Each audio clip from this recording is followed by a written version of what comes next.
Tommy! Che bello!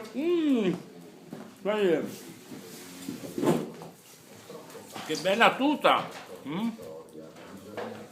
Vediamo? Fatti vedere. Vai, girati. Ecco. Mettilo di fianco. Oh. Non si... Ecco. Oh. Metto di qua. Oh. No, mi sa che non gli piace. Aspetta, vediamo. Se c'ho qualcosa da mangiare per te, vediamo. Vieni Tommy. Cosa? Vai Tommy, vai. Ma basta, poverino. Non gli piace. Puoi parlare con Alice? Guarda, infatti sta là sotto.